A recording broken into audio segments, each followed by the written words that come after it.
Okay, so hello guys, and today ituturo natin kung paano nga ba mahanap ang area under a curve. So, pero mag-uumpisa muna tayo with ang tawag dito. Umpisahan natin with the concept, no? Concept paano makukuha yung formula kasi mas magandang iniisip mo yung principle. Pagdating sa mathematics, mas maganda na alam mo yung meaning ng numbers, alam mo yung principle. Kasi kung nagpractice nung mga practice questions, hindi mo naman naintindihan bakit ganun. Pattern recognition lang yun, which is actually hindi yun learning. So, para magkaroon tayo ng totoong understanding, let us first describe paano nga ba paano nga ba nakukuha yung area under a curve, no? So paano nakuha yung formula. So start tayo with yung mga normal na shapes, right? So for example, wait lang. So for example, meron akong meron akong coordinate plane dito.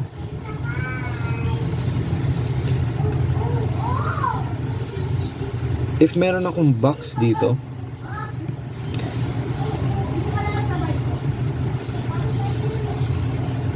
yan, sabihin natin may ganyan akong tawag dito, shape.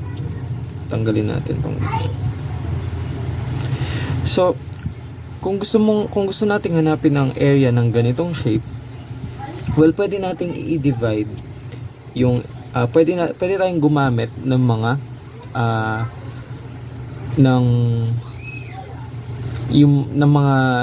formulas ng mga shapes na merong designated formula ng area. Katulad nito, meron kang nakikitang triangle which is 1/2 the base times the height, right? Yan ang area ng triangle. Ito naman is area ng rectangle which is just the width times the length or length times width. So, ibig sabihin, ang total area, let's use this. Ibig sabihin, ang total area nito ang buong region na ito ay designated as yung, so, lagyan natin, a total ay ito, 1/2 pH plus ang area ng rectangle which is ganyan. So alam mo na yung area nito. Okay, so ganun. Pero what if ang binigay sa inyo ay ganito?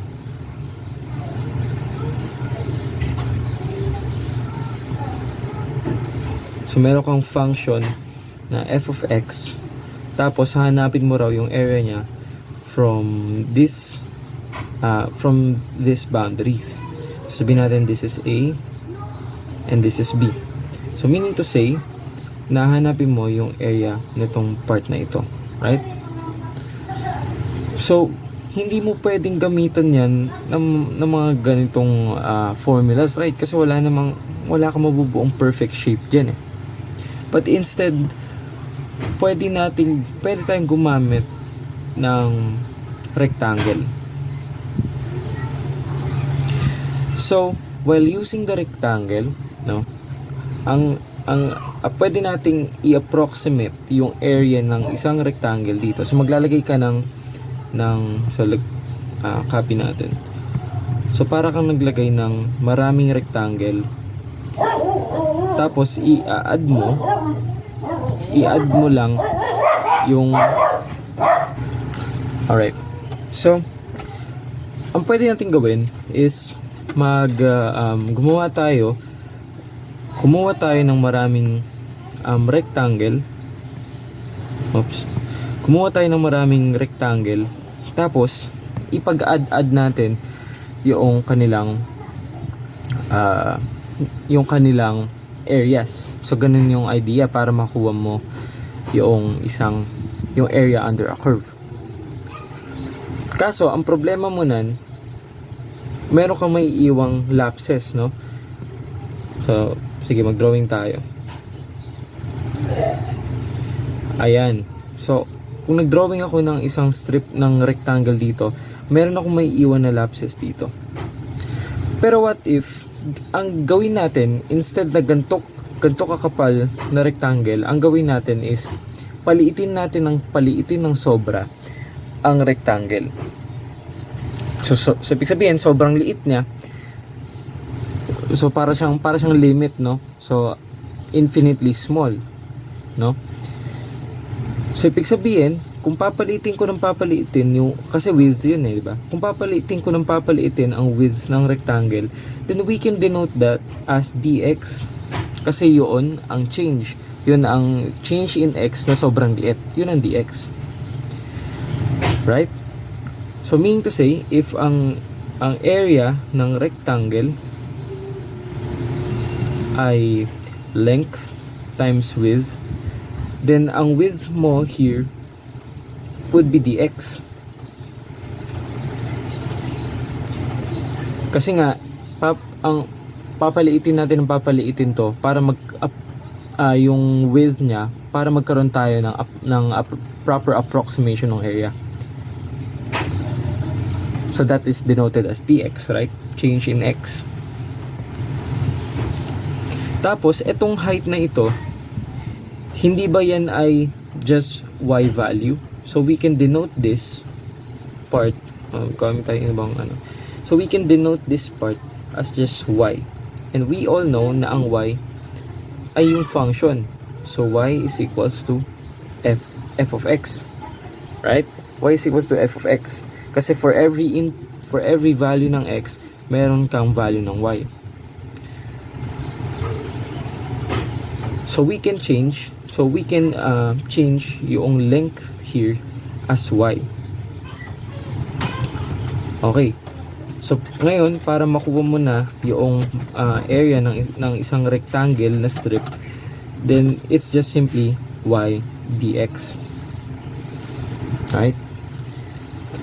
Pero since isang isang rectangle lang yun, isang area lang ng rectangle, and kailangan natin yung summation ng mga rectangles, diyan na papasok si integration. Kasi 'di ba ang integration ay summation, right? Kasi yung symbol ng integration stands for summation or summa in Latin. So meaning to say, ang area under a curve will be the integral from A to B, kasi you're talking about, kinukuha mo lang yung area from A to B, so that would be the area. So magiging integral from A to B y dx. So ayun na yung working formula mo. Okay.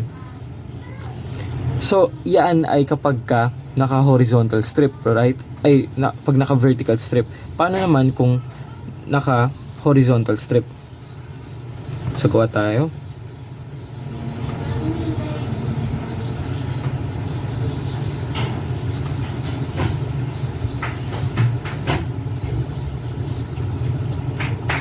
Sabihin natin ito ay si g of x. Function g of x. Tapos gusto natin kunin ang area from A to B. Ang gagamitin naman natin ngayon ay isang rectangular strip. Bakit rectangular strip? Horizontal strip. Bakit horizontal strip hindi na vertical? Well, kung isipin mo kasi, ang kinukuha mo kasi ay ang area from this curve to this curve. Yung sa y-axis. Pagka straight line, pwede rin natin silang tawagin as curve. So, itong strip na to, matatouch niya ito, yung y-axis at yung curve, yung function itself. Pero kung naka-horizontal, kung naka-vertical strip ka, wala kang matatouch, right? So, dapat lang na gamitin mo ang horizontal strip. So, again, this part ay yung length, ay yung width ng rectangle. Pero since this is just y value, At since this is just a change in y, so infinitely change in y, kasi nga gusto mo na maliit to, gusto mo maging maliit to eh, 'di ba? Infinitely small. Therefore, we can set this as dy. How about ito? This is just x values, right? So we can set this as x, or x is equals to g of x. So either of the two will work. So this can be x or this can be g of x. The same as this can be y or this can be f of x. So since ang area nga ni ng rectangle ay length times width, and ang length mo dito is x at ang width mo dito is dy, therefore, tas kukunin mo yung summation, therefore ang working formula for a horizontal strip would be the integral from a to b x dy. So ayun na, alam na natin, meron na tayong working formulas, alam na din natin bakit nga ba ayun yung naging working formulas. Pero how about areas bounded by two curves? Lagay natin dito,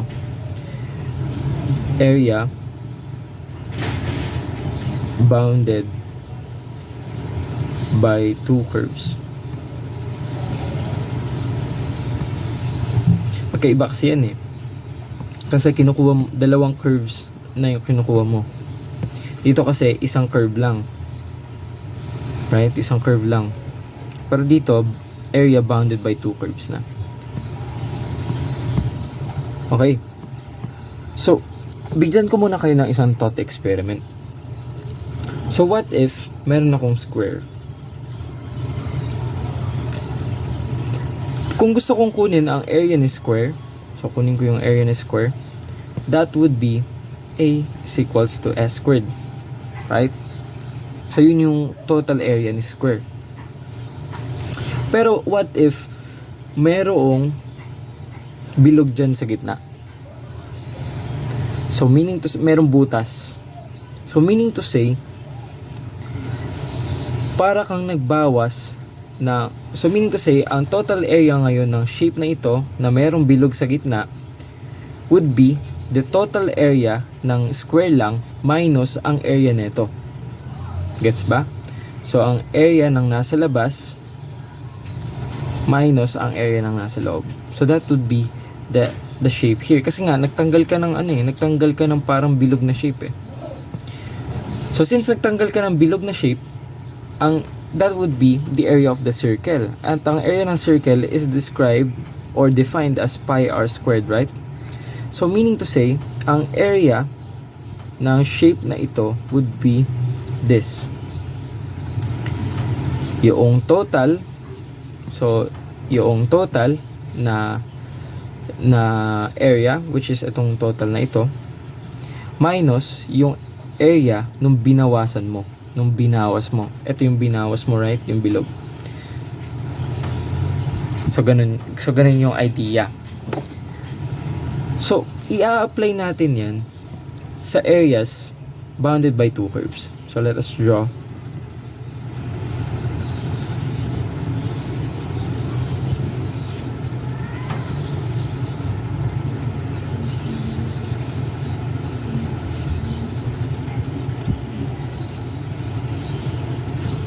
Gawin natin ng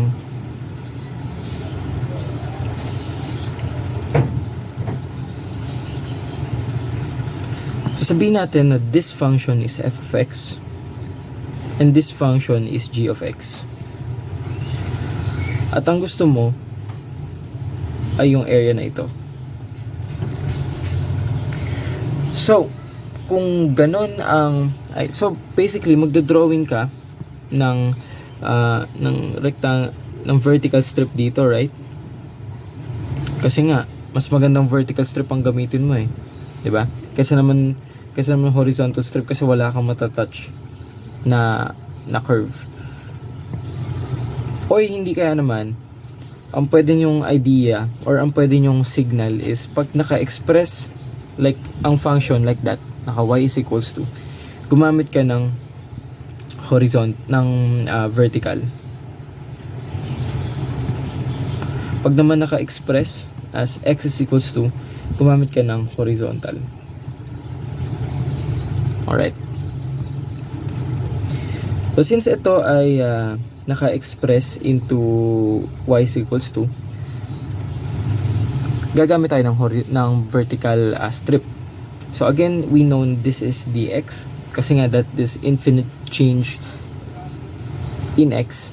Tapos ito, that is just what? That is just y, right? However, yung formula na yan, ang kukunin yan is ito. So meaning to say, applying the concept, ang concept nitong natutunan natin, ibig sabihin na lamang, para makuha mo yung area na ito, kailangan mong i-minus ang area na ito sa area, sa area na ito, para makuha mong area ay ito lang. So meaning to say, ang area na ito would be A is equals to the area, yung itong malaking area, so that is integral from a to b ng f of x. So lagay na, i-set na lang natin as f of x dx minus integral from a to b ng g of x dx, which is eto na, right? So again, itong part na ito ay ito. At ang part na ito ay ito. At para makuha natin yung part na ito, ima-minus natin silang dalawa. Just like in here. So again, saan nang galing tong formula na to? Ito lang yan, 'di ba? Yung tinuro natin kanina.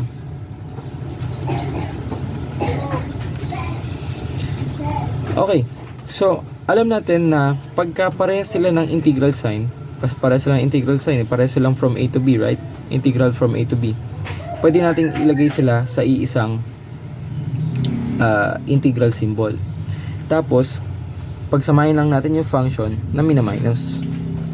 So that would be f of x minus g of x multiplied by dx. Or, magiging integral, itong a tsaka itong b natin, yan ay values lang ng x, right? So this can be from x sub 1 to x sub 2 times itong f of x na yan, that is just y high, or yun yung function na nasa taas. So that is y high. At ito namang g of x, ito yan. So that is y low minus y low dx. So ayan na yung working formula. So again, itong function na, itong integrand na ito, yan ay nakuha natin dito kanina, right? Yan. At ito siya. At ito namang integrand na ito, yan ay ito. At pag pinag-minus natin yung dalawang yan, ito ang makukuha mo. Which is, na pwede nating pagsamahin into one integrand symbol. At subali, ito na yung magiging working formula. Okay, so that is again for vertical strip. Vertical strip. So how about naman for horizontal strip? So, drawing ulit tayo. Wait lang. Pangit. Paano mo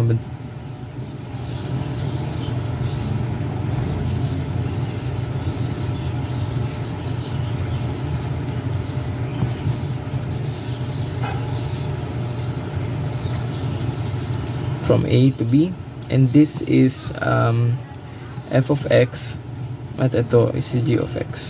Again, yung f of x, g of x, huwag nyo overthink yan. That is just function, no? Meaning lang yan ay function yan. So dito mas mainam na gumamit ka ng horizontal strip, right? Kasi nga ang gusto nga natin i-touch yung strip yung dalawang functions or yung dalawang curves. So again, denoted to as dy, right? Natutunan natin yan kung bakit kanina. Ito naman is denoted as x, or simply yung function itself.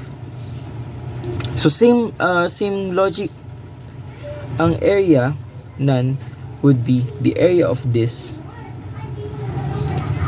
which is, alam na natin yan, di ba? So that would be the integral from a to b of, hindi pala f of x, sorry, this is f of y.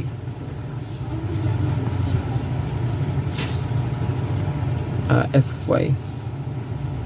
Yan.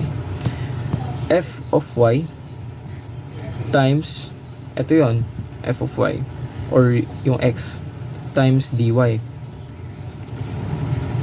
Okay? Tapos, minus etong area na ito, which is ang area na yan ay from integral from a to b ng g of y dy, which is etong yung g of y na yan is etong function na ito, ha. Okay, so same concept. Pwede natin silang pag-isahin kasi iisa sila ng integral sign, right? Ng integral symbol. Pare silang from a to b. So magiging f of y minus g of y multiplied by dy. So ayan na yung working formula mo. Or pwede siyang i-denote as etong a to b, yan ay y values, di ba? Yung a tsaka yung b, yan ay y values. So you can just denote this as y sub 1 to y sub 2. Etong f of y na yan, that would be ito yung f of y, right? Etong function na ito, that is x right. So yan yung x function to the right.